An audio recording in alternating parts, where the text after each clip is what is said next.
The Making of Warped Beyond Recognition, Subject 4, Jonesy Babbitt. As with all these illustrations, this starts out with a pen and ink drawing that I bring into Procreate. And as with the previous illustrations, I do an initial drawing that I end up scrapping in favor of a more fine, detailed style. Just a heads up, there are module spoilers ahead, so turn off the sound if you don't want to hear them. I like Jonesy. He's a weird kid. I usually run him as the smallest and youngest of the test subjects.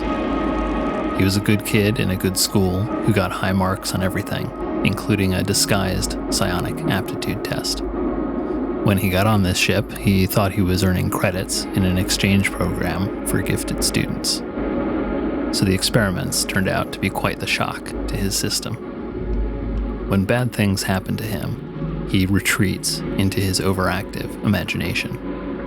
As he becomes psychically activated, this results in him conjuring up illusions from his mind, which he mostly uses to try and protect himself.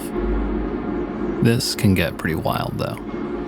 If he's stressed out enough, he can even hide himself in an elaborate, all-encompassing, fantastical illusion, which is represented in-game by having the player characters suddenly find themselves in another module, in media res, preferably a fantasy module for another system entirely.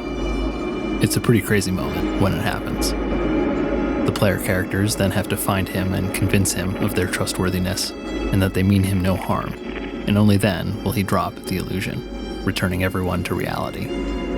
Which is how this image comes about.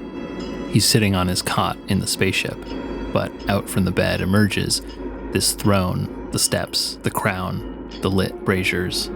He retreats to this imagined place where he actually has some power, some control over his own life that was stripped away by the corporation's tests and greed.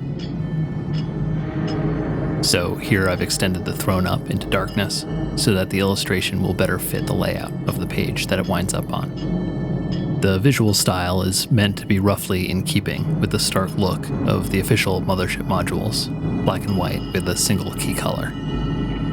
I was playing around with more reds and pinks initially, but they wound up being too similar to the color schemes for Dead Planet and A Pound of Flesh.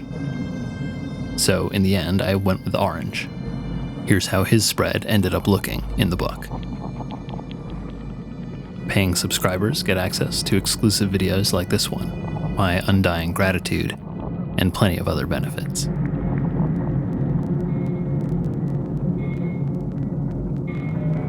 Thanks for your support, and thanks for watching.